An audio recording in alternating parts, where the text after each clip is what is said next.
Un homme découvre que sa femme le trompe depuis 6 mois. Mais ce qu'il ignore, c'est que son amant est en réalité son demi-frère. Et elle porte son enfant.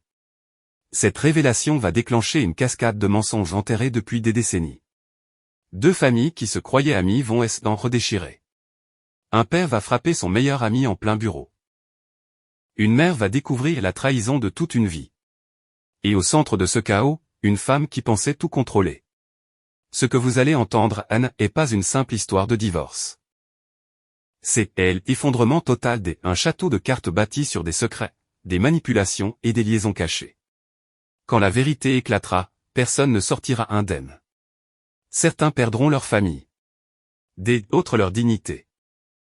Et une personne paiera le prix le plus lourd, la solitude absolue. Attachez vos ceintures, car cette histoire va vous montrer comment les mensonges du passé reviennent toujours nous hanter. Et croyez-moi, la chute sera brutale. Florian éveilla un peu plus tôt que des ordinaires. Entr'ouvrant les paupières, il parcourut la chambre du regard. À ses côtés reposait son épouse, Valérie. Elle sommeillait doucement, un sourire à peine perceptible flottant sur ses lèvres, comme si elle rêvait à quelque chose d'agréable. Derrière la fenêtre, l'aube commençait à poindre. Il était encore trop tôt pour se lever, mais le sommeil semblait avoir déserté. Florian referma les yeux et se mit à repasser dans sa tête les années écoulées. Sa vie n'avait jamais été facile. Presque tout ce qu'il avait accompli lui était venu au prix d'efforts constants, d'une obstination farouche et d'une capacité à rester concentré sur l'essentiel. Après le lycée, il n'avait pas été admis à l'université et était retrouvé presque aussitôt sous les drapeaux. Il avait servi, comme il aimait à le dire en plaisantant, dans les troupes des élites, au sein des parachutistes. À son retour, il n'avait pas cherché à parader lors des commémorations ni à prouver qu'il avait été le meilleur, bien qu'il eût participé à des opérations sur le terrain.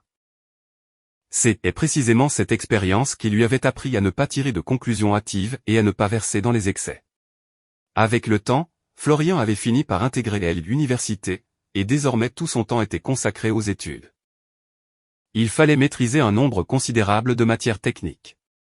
Il le savait bien, on ne pouvait diriger une production sans comprendre comment elle fonctionnait de l'intérieur. La moitié du programme était constitué de cours des ingénieries, ce qui exigeait un investissement total. D'argent manquait chroniquement, si bien qu'en 3e année il avait décroché un poste des ingénieurs économistes dans une petite entreprise en pleine expansion. C'est en 4e année, lors d'une soirée étudiante, qu'il avait fait la connaissance de Valérie. Avant cela, Florian avait entendu dire par d'autres étudiants qu'elle venait d'un milieu aisé, qu'elle avait un caractère difficile et qu'elle changeait souvent de prétendant. Il avait d'abord pris son intérêt pour lui comme un simple flirt, rien de plus. Mais leurs échanges étaient prolongés, ils avaient commencé à se voir régulièrement, et bientôt un sentiment était né entre eux, un sentiment qu'il était difficile de réduire à une simple attirance. Un jour, Valérie n'était pas venue en cours. La veille, elle était plainte de ne pas se sentir bien. Florian avait appelé et elle lui avait répondu, « Flo, je suis alitée avec un rhume, je suis seule à la maison, papa est parti en déplacement, maman aussi, elle ne rentrera que tard.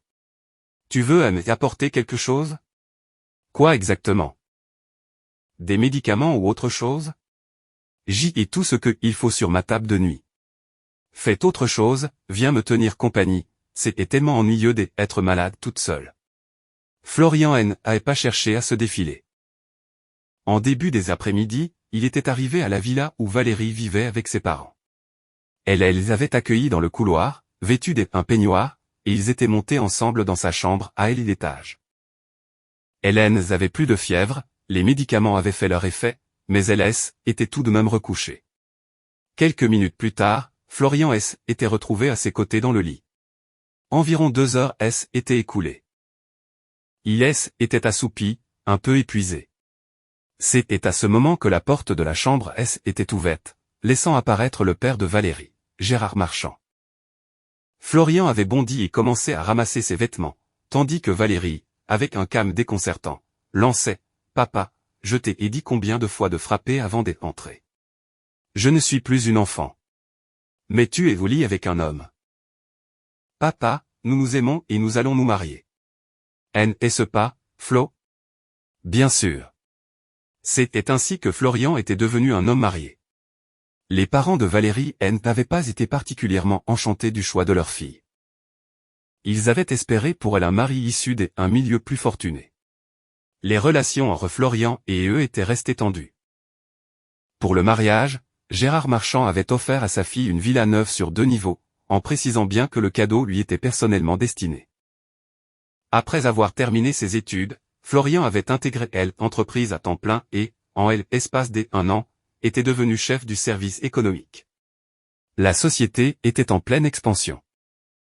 Valérie, de son côté, après avoir obtenu son diplôme, avait trouvé un poste dans l'entreprise de son père, mais Hélène y était restée que peu de temps avant de prendre un congé maternité et de donner naissance à leur fille, Irène.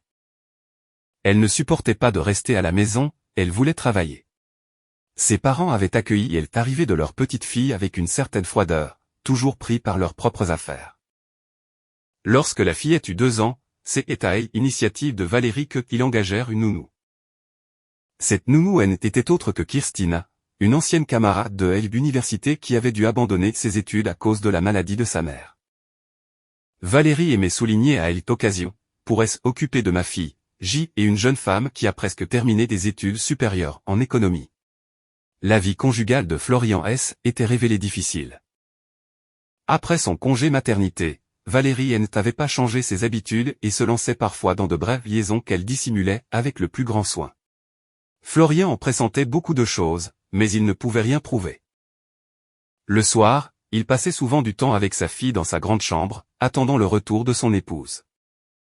Il y avait 6 mois de cela, alors qu'il déjeunait dans un café, Florian avait remarqué qu'un homme de son âge était installé en face de lui avec un simple café.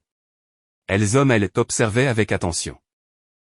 Florian avait levé les yeux et demandé, « Excusez-moi, quelque chose ne va pas. » « Non, tout va bien. » « Mais pourquoi me regardez-vous comme ça ? » ?»« Probablement parce que je voulais faire votre connaissance depuis longtemps. »« Très bien.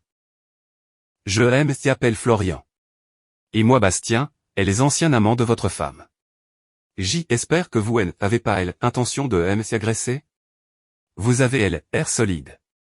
Non, je n'en ai pas intention. Mais c'est étrange d'entendre un tel aveu. Pourquoi ? Bastien avait bu une gorgée avant de répondre. L'histoire est simple. Vous avez été utilisé, c'est tout. Elle devait m'épouser, mais mon père a été arrêté à l'époque. Votre futur beau-père n'a pas voulu se mêler de cette affaire, cela aurait pu lui coûter sa réputation et ses affaires. Et c'est justement à ce moment-là qu'il a eu vent de rumeurs selon lesquelles Valérie se comportait de manière un peu trop libre à l'université. Il fallait résoudre la situation d'urgence. Et tu étais là au bon moment. Ils t'ont attiré dans la maison, et après ce moment gênant, tu es devenu le candidat idéal pour un mariage. Ils ont organisé les noces en un temps record. Ils espéraient pouvoir te contrôler. Mais tu n'es pas entré dans l'entreprise de ton beau-père, et peu après, on a découvert que Valérie attendait un enfant. Bastien poursuivit, à cette époque, je voyais encore Valérie et je pensais que l'enfant était de moi. Même après son mariage, nous continuions à nous voir. Entre-temps, mon père avait été libéré sous contrôle judiciaire. Ton beau-père a dit à Valérie qu'elle devait divorcer de toi et t'épouser. Tout le monde était convaincu que l'enfant était de moi. Mais J fait secrètement un test de paternité. Il est avéré que Irène était bien ta fille, mais je n'en ai parlé à personne. Il pense encore au jour de, lui que je suis le vrai père. Quand J ait reçu les résultats, J est rompu avec Valérie. Actuellement, dès après ce que je sais, elle a une liaison avec Vincent, le nouveau responsable commercial dans l'entreprise de son père. Florian demanda, et pourquoi me racontes-tu tout ça ? Parce que mon père est mort à cause de leurs agissements. Ils ont piégé. À l'époque, la police est tombée sur un projet commun que mon père menait avec ton beau-père. Gérard Marchand l'a donné à des combines, mais mon père en savait rien. Ensuite, ton beau-père a falsifié des documents, fait fuiter les bonnes informations et en est tiré sans une égratignure. Et il a tout fait retomber sur lui. Aucune preuve n'a été trouvée, les documents avaient disparu. Mon père a été libéré sous contrôle judiciaire, mais sa santé est effondrée définitivement, et il est mort. L'affaire a été classée, et ton beau-père en est sorti blanchi. Je suis désolé. Mais en quoi cela me concerne-t-il? Parce que ils te broieront toi aussi. Valérie n'aime personne à part elle-même. Ni ses parents, ni sa fille, ni toi. Si tu décides d'agir ouvertement maintenant, ils te détruiront. Donc tu veux te venger? Oui, de Valérie et de son père. Alors réfléchis bien à tout ça. Entre vous, c'était déjà compliqué de toute façon. Tiens, prends cette copie du test ADN. Tu peux le vérifier une seconde fois si tu as des doutes. Florian réfléchit longuement, puis finit par faire un test indépendant dans un autre laboratoire. Le résultat était le même. Il était bien le père des Irène. Il commença à élaborer un plan pour partir discrètement. La maison héritée de sa mère était dans un tel état qu'il était impossible d'y vivre avec un enfant. Et son beau-père pouvait leur créer des problèmes en ville. Durant cette période, Florian se mit à remarquer davantage Christina. Elle avait traversé difficilement le décès de sa mère, vivait très modestement, seule, mais avait réussi à reprendre ses études à l'université, à terminer son cursus et à soutenir son mémoire. Florian avait aidé en secret pour son travail de diplôme. Progressivement, une confiance était établie en eux, puis un attachement particulier. Lorsqu'il raconta à Christina ses difficultés, il lui proposa « Christina, épouse-moi. On prendra Irène et on partira ici. » Christina était décontenancée, c'est si soudain. Et qu'est-ce qu'on va faire? J'ai des économies qui suffiront pour nous loger dans une autre ville. J'ai parlé avec le directeur actuel, on me transfère comme directeur d'une antenne. J'ai aurait besoin d'un économiste. Mais tu parles de mariage, est-ce qu'on pourra travailler ensemble? Avant le mariage, nous serons simplement collègues. Antenne n'est pas une structure publique, donc aucune interdiction. Antenne fait quoi? De la construction, comme le siège principal. J'y ai déjà participé à leurs appels des offres avec beaucoup de succès, on a du travail assuré pour plusieurs années. Flo, j'ai besoin de réfléchir, même si rien ne me retient dans cette ville. Je ne te presse pas. Si on décide de partir ensemble, il faudra tout préparer soigneusement pour que personne ne fasse le lien avec notre disparition. Ainsi passèrent quelques semaines, et le jour de la fête des entreprises arriva, l'anniversaire de la fondation de la société marchand. Tous les employés étaient invités avec leurs conjoints. Peu avant cela, Christina avait officiellement prévenu Valérie qu'elle démissionnait. Valérie avait confié à Florian toute la garde de leur fille tout en insistant pour qu'il accompagne à la fête. Elle ignorait que le jeudi serait son dernier jour de travail en ville. Le matin, Valérie se réveilla, étira, repoussa la couverture un geste assuré, éteignit le réveil qui l'apprêtait à sonner, et partit se préparer.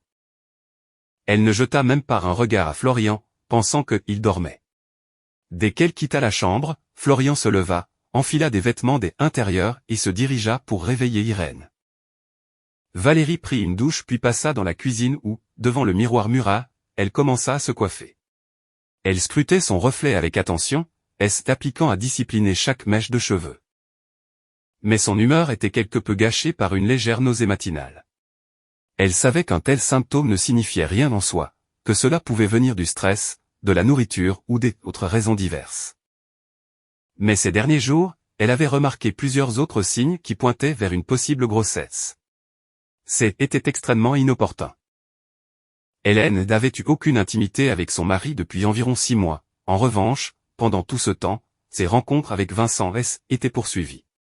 Vincent était apparu dans leur entreprise environ 8 mois auparavant. Son père, Gérard Marchand, qui dirigeait l'entreprise, avait embauché. Vincent donnait l'impression d'être un homme sûr de lui, compétent et imposant, et les femmes du collectif lui accordaient une attention particulière. Le seul problème, c'était qu'il était marié et, dès après les conversations, il prenait sa femme au sérieux. Sa famille était influente, son père occupait un poste important dans les administrations. Leur famille se connaissait depuis longtemps, même si elle ne affichait pas ouvertement. Valérie décida qu'au jour elle profiterait tranquillement de la fête des entreprises, et à partir de lundi elle commencerait à régler le problème qui venait de surgir.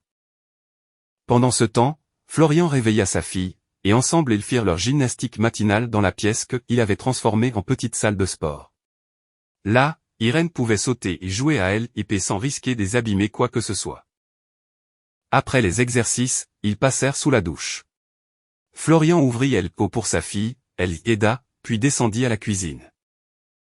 À ce moment-là, Valérie avait presque fini de se maquiller et dit, « Flo, je prends ma robe de soirée avec moi, je me changerai déjà au bureau. » Tu as décidé où tu laisses Irène au jour de pluie?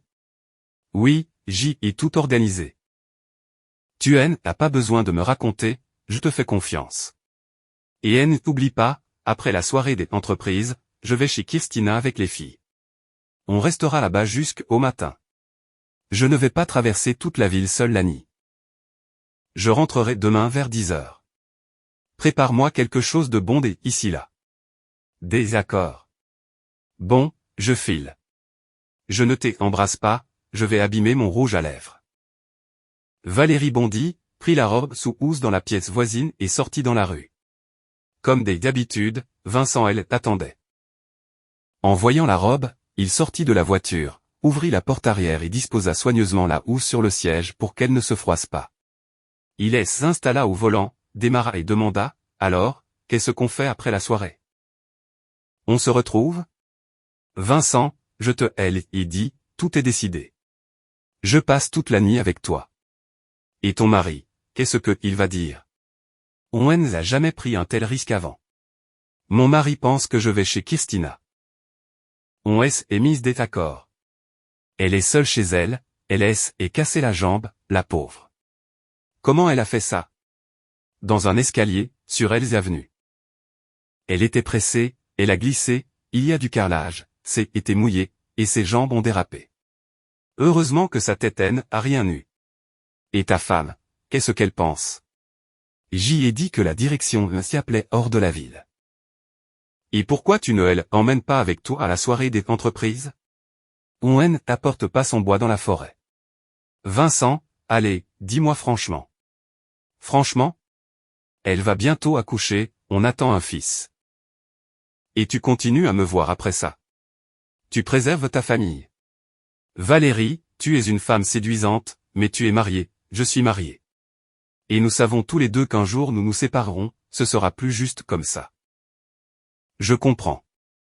Bon, ne roule pas trop vite, Joanne n'a vraiment pas envie d'aller au travail. Moi non plus, mais il le faut, autant plus qu'on a toute une nuit devant nous rien que à nous. Et où va-t-on aller? À ma maison de campagne, ma femme est en ville au jour de 8. Pendant ce temps, Florian rangeait tranquillement ses affaires. Il avait longuement réfléchi à la façon de quitter Valérie, de lui dire tout ce qu'il avait sur le cœur et de claquer la porte, mais il comprenait qu'elle ne s'en soucierait même pas, qu'elle passerait simplement à une autre préoccupation et continuerait à vivre comme elle avait toujours fait. Une conversation posée, elle ne le lui permettrait pas, et si elle le permettait, ensuite elle ferait intervenir son père, et Gérard Marchand ferait tout pour rendre la vie de Florian insupportable. C'est ainsi que Florian en était venu à l'idée de partir discrètement, sans discussion ni explication. Elle est essentielle, partir sans dommage et que Irène ne remarque rien. Il pensait également à la façon de s'installer dans une autre ville, car Kirstina et Irène partiraient avec lui. 3 mois auparavant, il était parti en déplacement professionnel et avait trouvé une maison dans un quartier pavillonnaire. Le prix était raisonnable. Il avait fait enregistrer la maison au nom de Kirstina, espérant fortement ne pas être trompé sur elle intuitivement. Les ouvriers de Hells Antenne avaient fait les rénovations. Il y a 2 semaines, Kirstina avait déjà emménagé là-bas après avoir vendu son appartement. Elle avait eu le temps de commencer son nouveau travail et de s'installer. Florian appela. Kirstina répondit immédiatement. Flo, oui, je t'écoute. Voilà, Valérie est partie. J'y ai fait mes bagages, ceux d'Irène aussi. Vous pouvez venir. 10 minutes plus tard, un utilitaire s'arrêta devant la maison. Florian habilla rapidement sa fille. En voyant Kirstina, Irène se précipita joyeusement vers elle. Le chargement prit 15 minutes. Florian fut étonné du peu d'affaires qu'il avait accumulées pendant tout le temps passé dans la villa.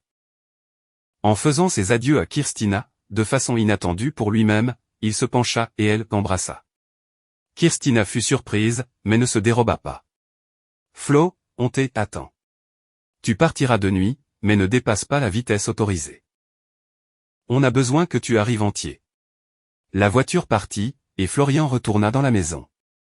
Il fit le tour de toutes les pièces, entra dans la chambre des Irène et ramassa le petit sac à dos de poupée qu'elle avait oublié. Il décida qu'il fallait elle l'emporter aussi. En regardant sa montre, il comprit qu'il était temps d'aller au rendez-vous avec le fondateur. C'était elle une des raisons pour lesquelles Hélène n'était pas encore partie. Il devait tout finaliser, se faire radier de la résidence et déposer les documents de divorce. La rencontre avec le fondateur se passa bien.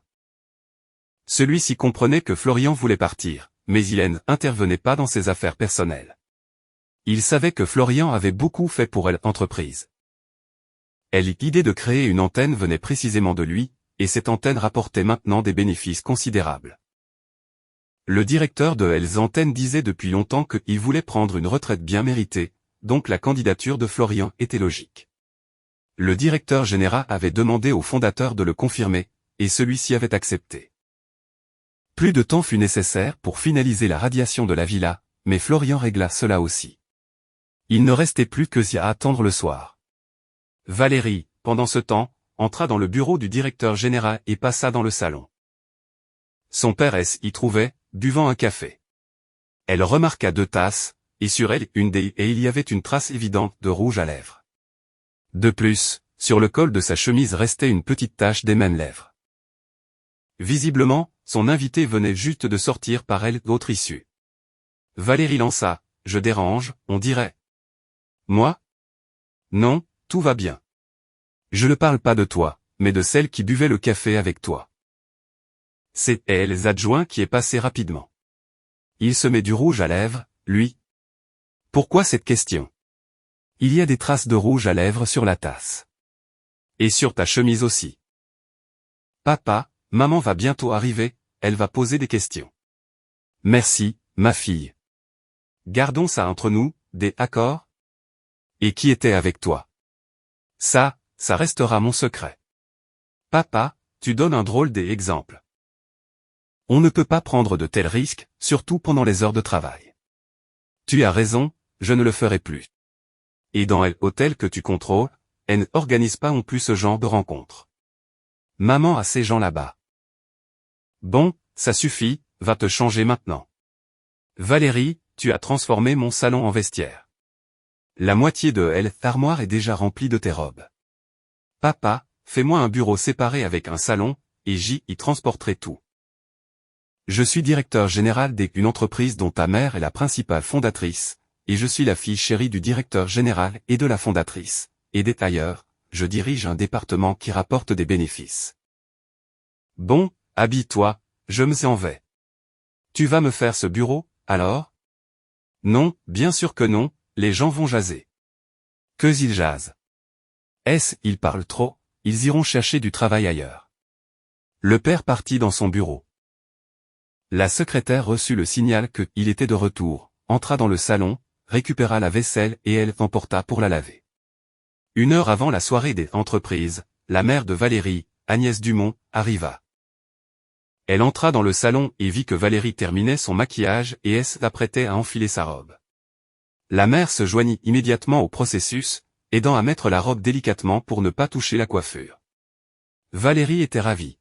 « Maman, tu arrives au bon moment, j'y avais peur de tout gâcher en les enfilant toute seule. Quand as-tu eu le temps de te faire coiffer ? Il y a un salon en bas, j'y ai mon coiffeur attitré. J'y ai tout fait en 1 heure. Tu veux que je t'y emmène ? Non, cela n'est pas nécessaire, mon styliste vient à domicile. Dis-moi plutôt, Florian va venir ? Bien sûr. Comment ça se passe entre vous ? Maman, où veux-tu qu'il aille ? Il aime notre fille et moi aussi. Alors pourquoi n'est-il pas là ? Il est au travail, il va bientôt arriver. Mais il n'entrera pas ici, il se changera dans mon bureau. Où sont installées les tables ? Dans le café au rez-de-chaussée. Tout le monde sera assis par département. Toi et papa en bout de table. Agnès Dumont rajusta la bretelle de la robe de sa fille et dit, je ne resterai pas longtemps. Je vais m'y asseoir un peu et rentrer à la maison.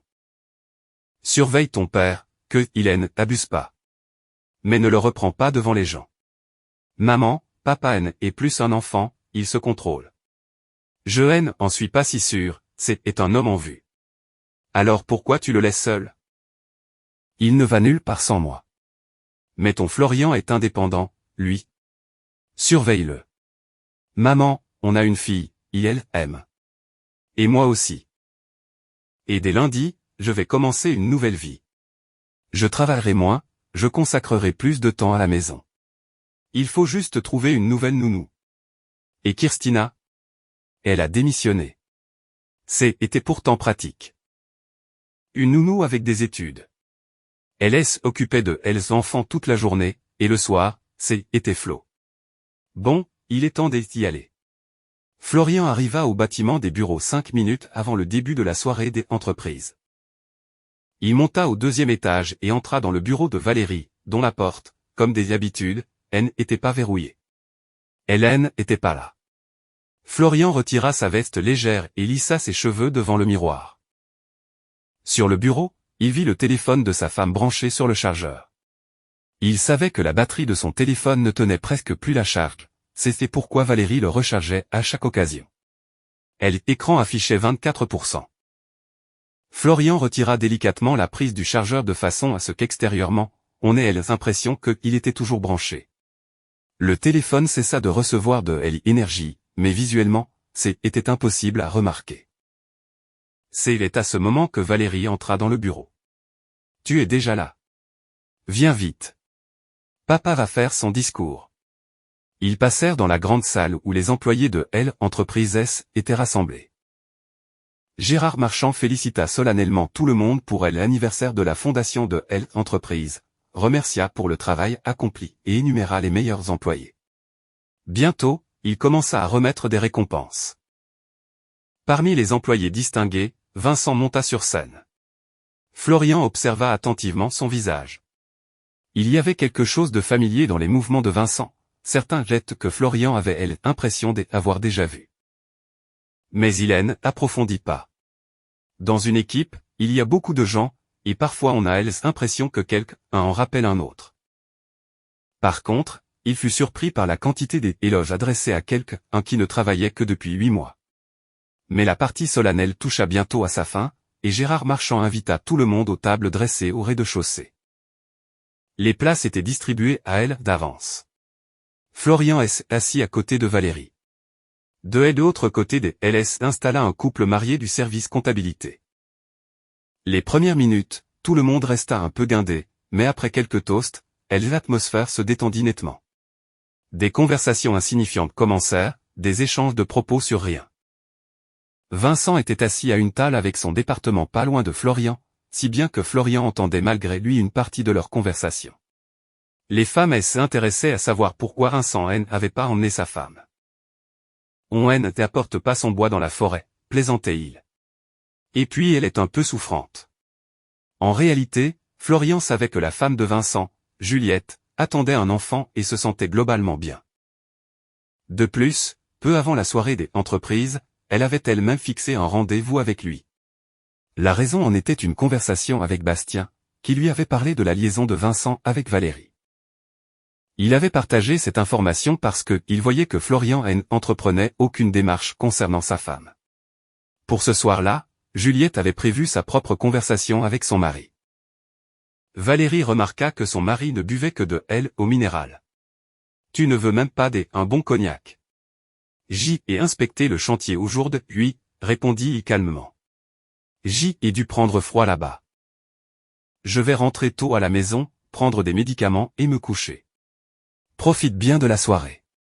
Maman est déjà partie, elle ne se sentait pas bien non plus. Papa a dit qu'il partirait bientôt aussi. Après avoir erré un peu autour des tables, après avoir regardé Valérie danser des danses rapides avec les jeunes, Florian décida de partir. Avant cela, il passa 2 appels téléphoniques. Le premier à Kirstina. Kirstina, tout va bien? Oui, Flo, répondit-elle joyeusement. On est bien arrivé. On a monté la télévision, préparé le dîner. Là, on regarde des dessins animés avec Irène. On attends. Tu as monté la télévision toute seule? Eh bien oui, ce N n'était pas compliqué. Ordinateur, mon N t'y a pas touché, est trop compliqué. On te y a laissé. Le deuxième appel fut pour Juliette. Juliette, bonsoir. Je voulais vous dire au revoir et vous dire que si ce N n'était pas pour Bastien, J aurait réglé la situation avec Vincent sans vous impliquer. Vous n'avez pas besoin de soucis supplémentaires en ce moment. Florian, merci infiniment. Il fallait arrêter depuis longtemps. Il a changé quand le père de Valérie a promu, alors que nos familles étaient amies avant. Il y a des nouvelles, je vous appellerai. Je suis à la maison de campagne en ce moment, je les attends. Après avoir terminé ses appels, Florian prit sa veste, quitta discrètement la soirée des entreprises et se dirigea vers la villa. Il rassembla les dernières affaires, vérifia les pièces. Il s'apprêtait à partir quand la porte ouvrit brusquement. Sur le seuil se tenait Gérard Marchand. Bonsoir, où vas-tu comme ça? Je pars. Où ça? Dans une autre maison. Et où est Valérie? Elle est partie avant moi. Elle est partie avec son amant. Elle sera de retour demain, vers 10 heures, pas avant. Qu'est-ce que tu racontes?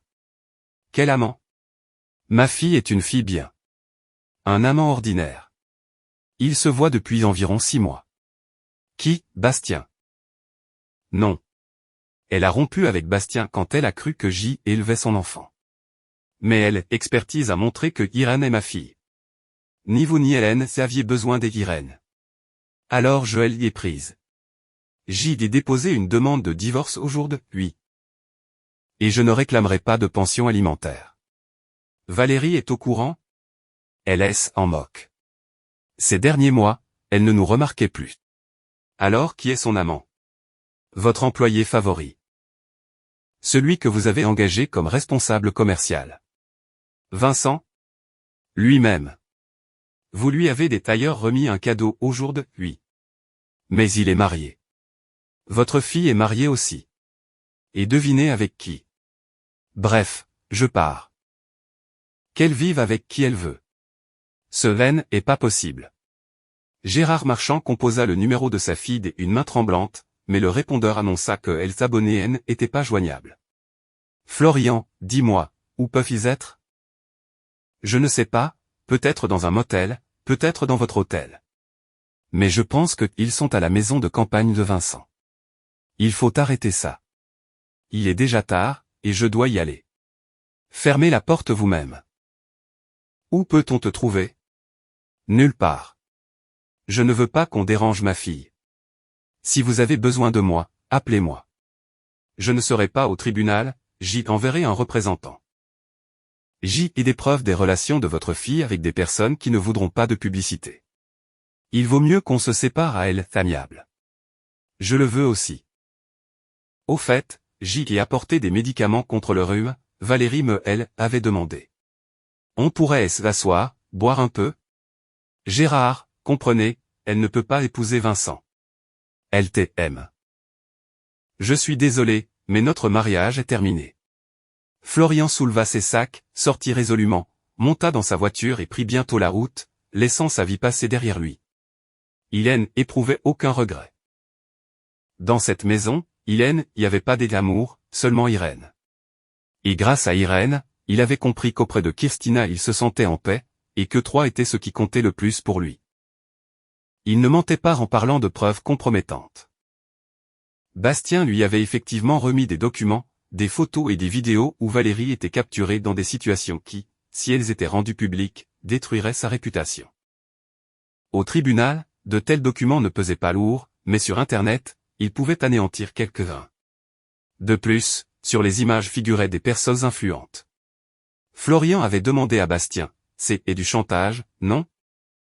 Bastien avait répondu, ils ne comprennent pas d'autres langages. Si tu agis en douceur, ils t'attacheront via ta fille et ne te lâcheront jamais. Après le départ de Florian de la soirée des entreprises, Valérie s'approcha de la fenêtre et s'assura qu'il était vraiment parti. En passant devant son père, elle les interpella. Papa, tu rentres bientôt? Dans 20 minutes. Je ne peux plus rivaliser avec les jeunes. Passe à la pharmacie, achète quelque chose contre le rhume et apporte-le à Flo.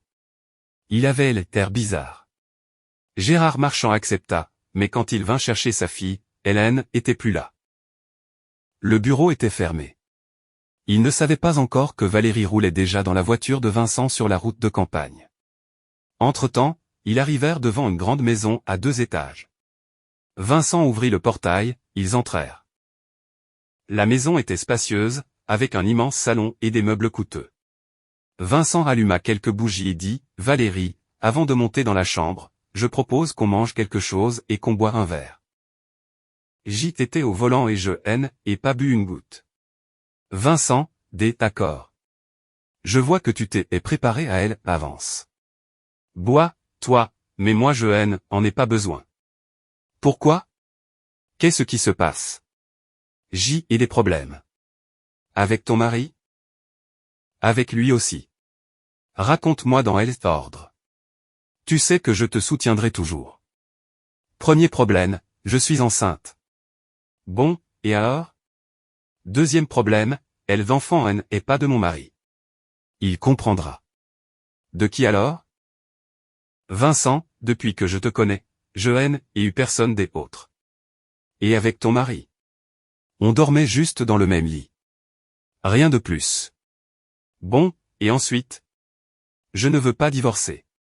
Et lui, il va le faire? Elle apprend, oui. Mais il ne faut pas que ça arrive. Moi non plus, je n'ai pas l'intention de quitter ma femme. Elle est enceinte. À ce moment, des applaudissements retentirent des vents hauts, suivis de la voix de Juliette, bravo. Quel spectacle! Et maintenant, qu'est-ce que vous allez faire? Vincent se retourna brusquement. Julie? Toi? Comment tu es arrivée ici? Je suis assise là-haut et j'y écoute vos aveux. Vous me faites pitié, vraiment. Mais ne me plaignez pas. Cette maison même t'appartient, cette propriété aussi. Et tout est à mon nom depuis avant notre mariage. Alors toi, mon chéri, tu n'auras rien ici. Un bruit se fit entendre dans elles entrées. Quelqu'un ouvrit la porte. Vincent se précipita. Ses parents rentrèrent dans la maison. Son père, Philippe Dubois, fronça les sourcils et demanda, « Que se passe-t-il » Juliette a appelé, elle a dit que des cambrioleurs étaient entrés. Juliette répondit en haut d'une voix forte, « Aucun cambrioleur. Je regarde simplement votre fils organiser un rendez-vous avec la femme d'un autre. » La mère de Vincent, Claire Dubois, entra à son tour. En voyant Valérie, elle porta les mains à son visage. « Mon fils, qu'as-tu fait » La voix de Juliette retentit à nouveau, rien de spécial. Valérie est simplement enceinte de votre fils. Alors je vous rends votre petit garçon. Et je demande à tout le monde de quitter ma propriété. Florian roulait sur l'autoroute sans dépasser la vitesse autorisée. Il se souvenait de la demande de Kirstina de ne pas se presser. Il restait environ 5 heures de route, et il comptait rejoindre sa fille et Kirstina vers 4 heures du matin. Le téléphone s'anima, affichant un appel entrant. Florian activa le haut-parleur. J'y écoute. Flo, c'est Juliette. Écoute, il y a encore une nouvelle. Ta femme Valérie est enceinte. Enceinte de Vincent, mon mari. C'était curieux, on ne le devinerait pas en la regardant. Le terme est petit, mais ce n'est pas tout. Sa mère, Claire Dubois, quand elle a appris qui était sa nouvelle conquête, est évanouie, et Valérie n'a rien expliqué, elle a rassemblé ses affaires en silence et elle est partie. Et toi, comment vas-tu? Et moi? Je suis chez moi, la propriété est à moi, j'y ai dit à tout le monde de partir d'ici. Ils sont partis, alors je suis seul. Il y a du nouveau, je t'appellerai. Valérie, se retrouvant dans cette situation ridicule, bondit dehors et se mit à marcher en direction de la ville. Il y avait une dizaine de kilomètres à parcourir. Tard dans la nuit, sur une route déserte, elle ne pensait même pas à l'image qu'elle renvoyait. Elle marchait simplement, maudissant tout ce qui était passé dans la journée. Elle nota mentalement qu'elle aurait pu rentrer à la maison à temps et être depuis longtemps couchée à côté de Florian. Et maintenant cette grossesse. Ce peine est pas grave, c'est gérable, pensait-elle. Quelques jours à l'hôpital, et tout sera présenté comme une inflammation. L'essentiel, c'est que Vincent ne raconte rien au travail. À la maison, je dirai à Flo que j'y ai changé d'avis sur le fait de rester chez mon ami et que je suis venu le rejoindre. Elle essaya d'allumer son téléphone. La batterie était déchargée. Son sac à main était inutile. Mais soudain, une voiture apparut sur la route. Valérie fit signe de la main, le conducteur s'arrêta. Elle courut vers lui et demanda, « Vous ne pourriez pas me déposer en ville ?» Monte. Quand il demanda l'adresse, il dit, « C'était presque sur mon chemin, je te dépose jusqu'à la maison. » Ainsi, vers 3 heures du matin, Valérie entra dans la villa. Elle essayait de ne pas faire de bruit, monta au 2e étage. Dans la chambre, il faisait sombre. Valérie alluma la lampe de chevet, commença à se déshabiller et remarqua soudain, Florian n'était pas là. Elle parcourut la maison en courant. Nulle part. Elle entra dans la chambre de sa fille. Vide. Et c'est seulement alors qu'elle remarqua que les affaires de l'enfant avaient disparu. Les affaires de Florian aussi. Il était parti. Et elles avaient abandonné. Avec cette prise de conscience, Valérie s'effondra sur le sol. C'était fini. Elle avait tout gâché. Mais elle pensa aussitôt, Flo est en ville, donc il ira pas loin. L'essentiel, c'était que il n'apprenne pas ce qui est passé aujourd'hui. Elle descendit à la cuisine, posa sur la table du cognac, un verre, sortit quelque chose du réfrigérateur pour grignoter. La bouteille se vida progressivement. Les larmes coulaient toutes seules. Ne sentant presque plus ses jambes, elle remonta dans la chambre et s'écroula sur le lit. Pendant ce temps, Florian pénétra dans la cour de la maison enregistrée au nom de Kirstina et ferma le portail.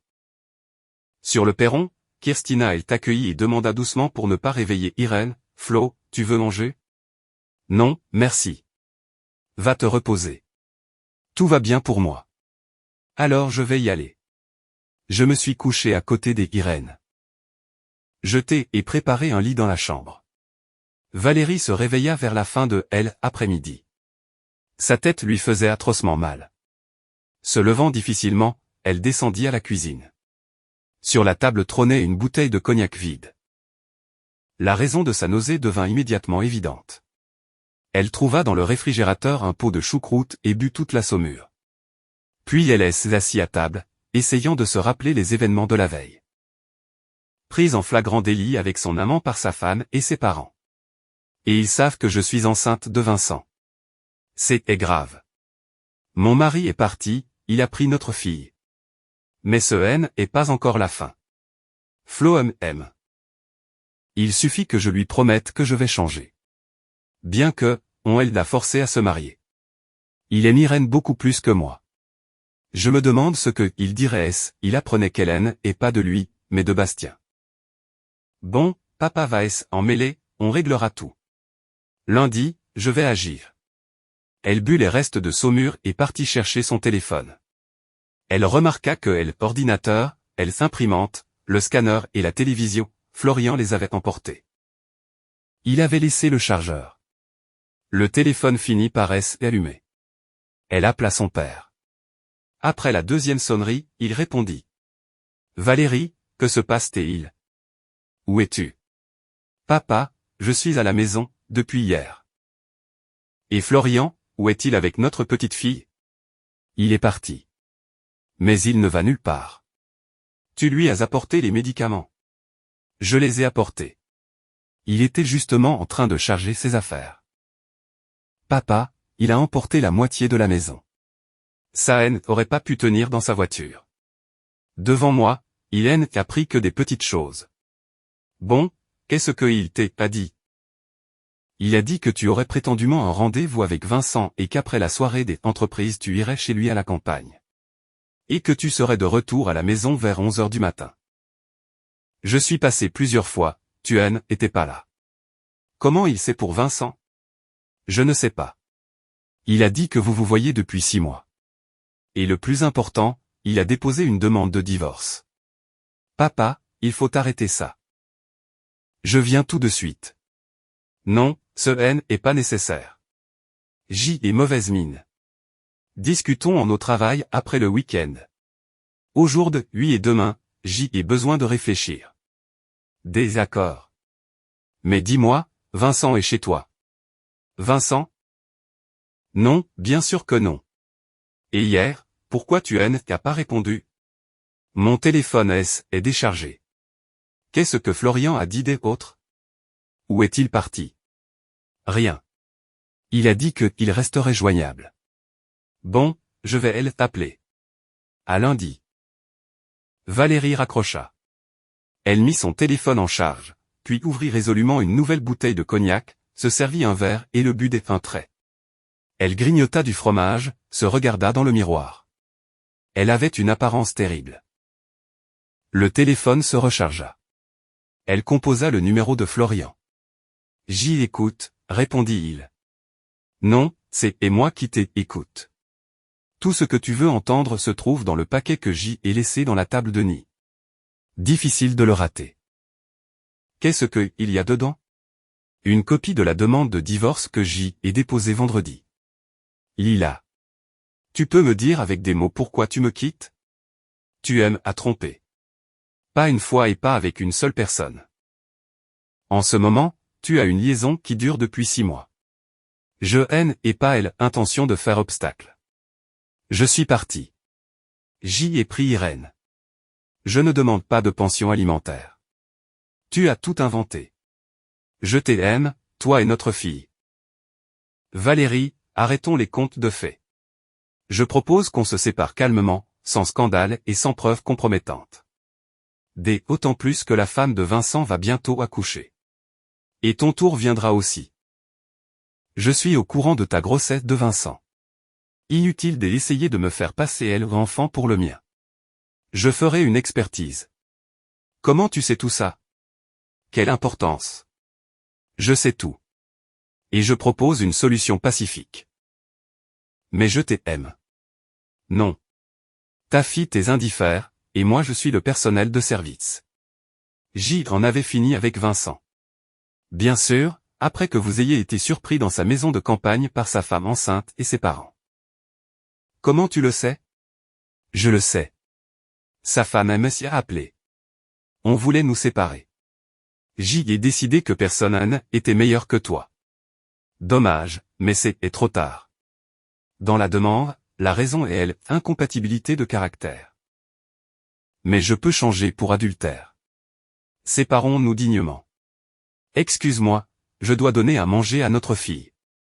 Vous dînez? Il fait nuit dehors depuis longtemps. Oui, c'est l'heure du dîner. Il coupa la communication.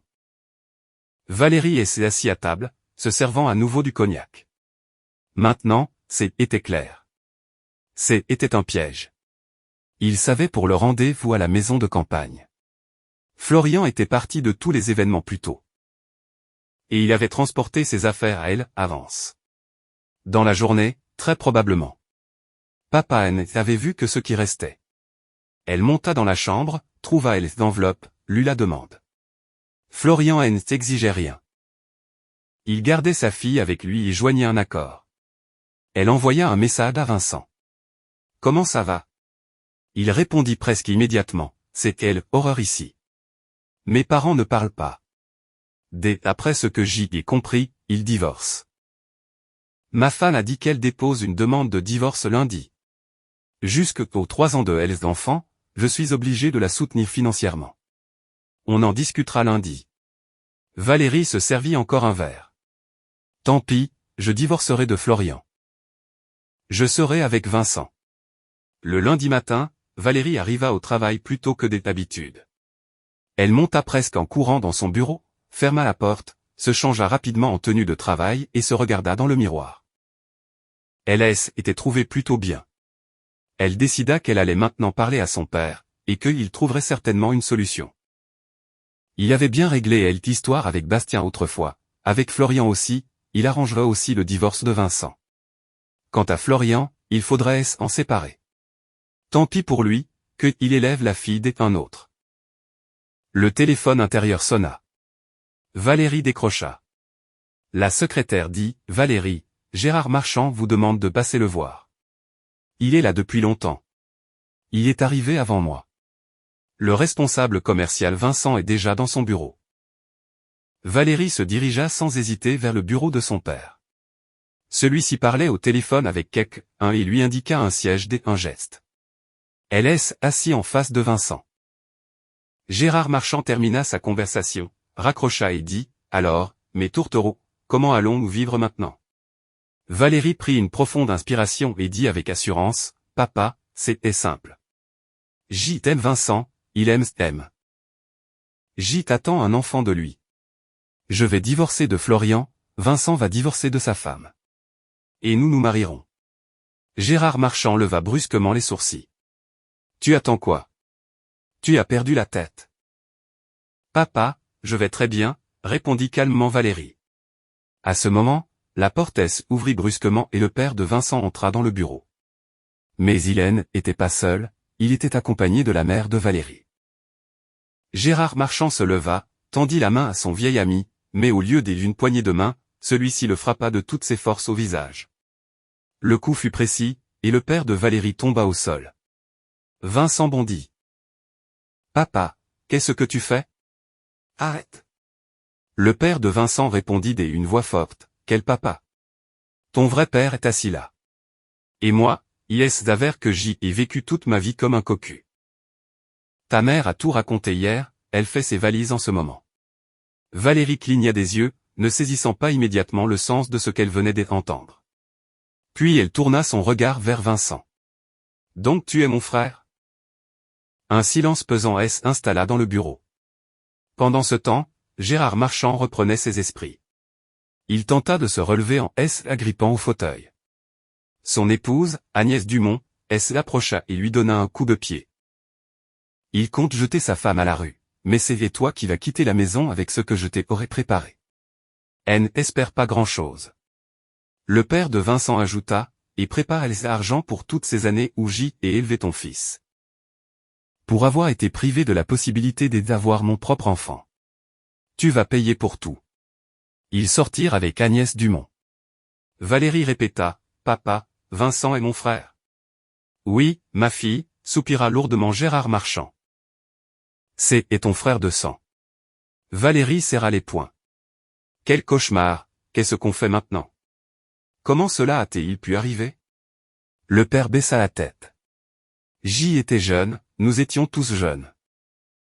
Moi, Agnès, le père de Vincent, Philippe Dubois, et Claire, on était en vacances ensemble. Puis il est trouvé que Agnès a été rappelée au travail plus tôt. Philippe ensuite, je suis resté avec Claire. Après une soirée dansante, on a bu et tout est arrivé. On est revu ensuite. » Valérie se cacha le visage dans les mains. Quelqu'un le savait. Une seule personne, le père de Bastien. Il nous prêtait son appartement pour nos rencontres. Il est mort. Mais son fils est vivant. Mais la haine n'est pas la question maintenant. Le boomerang est revenu.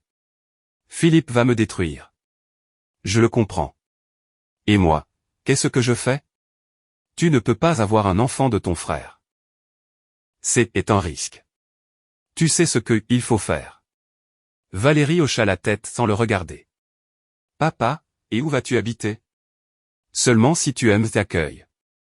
Non, papa. Je dois réfléchir à tout. Et tu devrais penser aussi à Claire. On la met dehors. Pourquoi je devrais penser à elle? Parce que tu es impliqué dans cette histoire. Et pense aussi à Vincent. Il n'a nulle part où vivre. Et pour le travail. Maman a part décisive dans l'entreprise. C'était elle qui va choisir le nouveau directeur. Et je n'ai pas intention de vous porter tous les deux. Vincent se prit la tête entre les mains. J'y ai tout perdu. Mon père, ma femme, mon futur enfant. Ma maîtresse est révélée être ma sœur. Pas de travail, nulle part où vivre. Pourquoi tout ça arrive? Valérie dit sèchement, arrête de te plaindre. C'est déjà assez essayurant. Et des ailleurs, je pense que Florian a joué un rôle là-dedans. Je vais lui faire payer. Vincent ricana amèrement. Tu dis n'importe quoi. J'y ai vu Florian quand il partait. Et il a dit une chose, J et des preuves des relations de votre fille avec des gens influents. Ces gens ne voudront pas de publicité. Séparons-nous à elle est amiable. Alors si tu pars en guerre contre lui, tu te retrouveras loin, très loin de cette ville. Ne compte pas sur moi. Je ne suis plus utile à personne maintenant. Et mon père non plus. Elle a dit, il le fera. Valérie se leva. Je vais y aller. Je dois être avec maman. C'est ça, ma fille, acquiesça le père. C'est elle qui va décider qui prendra ma place. Tu as une chance. Et toi, dit-il en regardant Vincent, réfléchis à où tu vas vivre. Tu n'as probablement plus de femmes. Ce jour-là, Florian se rendit au travail dans Elles Antennes. Le nouveau directeur venu avait présenté à l'équipe. Bien que presque tous le connaissaient déjà par ses anciens projets. Beaucoup remarquèrent qu'entre Kirstina, la nouvelle économiste, et Florian, il n'y avait pas que des relations professionnelles. Mais personne ne s'en souciait. On apprit qu'ils vivaient ensemble et élevaient Irène. Après le déjeuner, Juliette appela. Flo, salut. Vous vous êtes bien installé? Je ne demande même pas où vous vivez. J et des nouvelles. J ai chassé tous mes anciens beaux-parents. Tous. Je romps définitivement avec eux. Et au jour depuis, Bastien t'a rappelé. Il a dit que mon ancien beau-père a frappé ton ancien beau-père directement dans son bureau. Vincent, le fils de ton beau-père. Donc Valérie et Vincent sont frères et sœurs? Exactement. Philippe Dubois a jeté Claire Dubois de la maison et demande le divorce. Il a déclaré la guerre à Gérard Marchand. Agnès Dumont a également quitté son mari. Et Valérie? Elle s'en sort bien. Elle va probablement prendre le fauteuil de directrice. D'un autre côté, elle ne va pas contester le divorce et te rendra Irène. Parce que tu as du matériel qui peut la détruire. Mon affaire est déjà au tribunal. La mienne aussi. Ce sera difficile pour toi seul avec un enfant. Ça ira, je vais me débrouiller. Vivre avec Vincent était impossible. Tout ce qu'il avait, c'était Philippe Dubois et Gérard Marchand qui le lui donnaient. Maintenant, il n'a plus rien. J est pris argent. J en est pour longtemps. Pourquoi tu es si dur? Parce que Vincent est un traître. On a jeté sa mère dehors, et il ne s'est même pas souvenu d'elle. Où va-t-elle vivre? Avec quoi? Tu as accueilli. Qu'est-ce que tu crois? C'est triste pour elle. Elle t'a mis au monde, elle t'a élevé, elle s'est trompée, et lui ne s'est même pas souvenu d'elle. Et Vincent lui-même, où est-il? Aucune idée. Il tourne autour de son père. Mais son père compte partir. Il voulait se réconcilier avec sa femme, mais c'était Valérie qui gère tout maintenant. Et elle sait que tu as des preuves. On lui a tout raconté. Et qu'est-ce qu'elle compte faire? Elle réfléchit à comment se débarrasser de leurs enfants. Florian resta pensif. Bon, dans une semaine, ce sera le chaos total chez eux. Ce peine est plus mon problème. Merci d'avoir appelé. Ah oui, j'y ai failli oublier. Le tribunal a fixé l'audience en fin de semaine. Comment tu le sais? C'était Bastien qui me l'a dit. Et lui, comment il le sait? Il a des gens partout. Même au bureau. La secrétaire a entendu tout le scandale. Et il a aussi des contacts au tribunal. Après le travail, Florian et Kirstina passèrent chercher Irène à la crèche. À leur surprise, la petite fille racontait avec joie son nouveau lieu et partageait avec plaisir les impressions de sa journée. Le jeudi matin, Florian se réveilla de bonne humeur. Il tourna délicatement la tête et vit que la moitié du lit où dormait habituellement Kirstina était vide. Pour ne pas réveiller Irène, il enfila silencieusement un peignoir et sortit de la chambre. Dans la cuisine, il vit que Kirstina préparait le petit déjeuner. Irène était assise sur une chaise haute, balançant ses jambes, et devant elle se trouvait une assiette de bouillie et un verre de lait. « Ah, vous êtes déjà en train de déjeuner? » « Non, » répondit calmement Kirstina. « On prépare juste le petit déjeuner et on te prépare de la nourriture pour la route. »« Tu as décidé où tu allais loger? » Juliette y a invité chez elle. Mais tu avais dit que tu n'irais pas à l'audience et que tu confierais tout à l'avocat. Juliette l'y a convaincu. Elle a dit que même si J évite cette rencontre, elle finira par arriver de toute façon. Flo, je t'inquiète pour toi. J espère que tout se passera bien. Christina, il ne peut en être autrement. Après le déjeuner, Florian, après avoir pris congé de Christina dans son bureau, partit en déplacement au siège social. Il arriva en ville le soir. Toutes les réunions étaient prévues pour le lendemain. Le soir, il était assis avec Juliette dans sa grande villa bien aménagée. Elle racontait, dans Elles ensemble, tout est passé comme prévu. Mais il y a eu quelques surprises. Philippe Dubois a demandé le divorce avec Claire Dubois. C'était prévisible. Mais il lui a donné la maison de campagne et la moitié de leurs économies. Personne ne y attendait. Et que a-t-elle fait? Elle y a remercié de elle t'avoir accueilli chez moi et elle est partie dans cette maison. Vincent est parti avec elle, même si les premiers jours il ne était même pas souvenu de sa mère. Il semblerait qu'il ait déjà trouvé du travail là-bas dans sa spécialité. Et mon ancien beau-père, où est-il? Personne ne sait. Il a passé 2 nuits dans l'hôtel des entreprises, puis il a disparu. C'est pour ça que Vincent est réfugié chez sa mère. Et Valérie, comme je t'avais dit, est maintenant directrice générale. Mais elle se tient tranquille, elle ne licencie personne. Seuls 2 sont partis, ton beau-père et Vincent. La sonnette retentit. Juliette dit, on dirait que c'est ton avocat. Mon avocat? 1 minute plus tard, elle revint.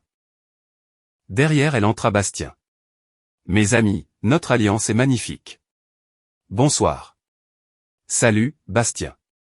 On m'a dit que tu es mon avocat. Oui. Le cabinet auquel tu t'es adressé t'appartient. Et si j'y étais allé dans un autre? Il y a 4 cabinets juridiques en ville. 3 sont à moi. Avec le 4e, nous collaborons. Comment est-ce possible? Tout est possible. En revanche, nous réglons toutes les affaires équitablement. Pas de plainte jusqu'à présent. Donc l'avocat de Valérie vient aussi de votre cabinet? Oui. Et il y aura un représentant du parquet qui ne demandera rien en sa faveur. Pourquoi? Parce que c'est son petit ami. Sur les photos de la chambre des hôtels, c'est parfaitement visible. Je ne pense pas que sa femme sera ravie. Ici les photos se retrouvent sur le site de la ville. Du chantage? Tu n'as rien à voir là-dedans. Mais la réputation de certaines personnes pourrait en souffrir. Valérie le comprend, même si elle veut se battre. Son ardeur sera refroidie avant le début du procès. Par qui? Par son avocat. Bastien est assis dans un fauteuil et poursuivit, maintenant, discutons de ce qui va se passer demain. Dis-moi, pourquoi tu t'es mêlé de tout ça, demanda Florian. Ton ancien beau-père a un jour piégé mon père. Et plus tard, il est avéré que Valérie avait également participé à ce stratagème. À l'époque, elle jouait le rôle de ma fiancée et transportait des documents qui n'auraient jamais dû exister.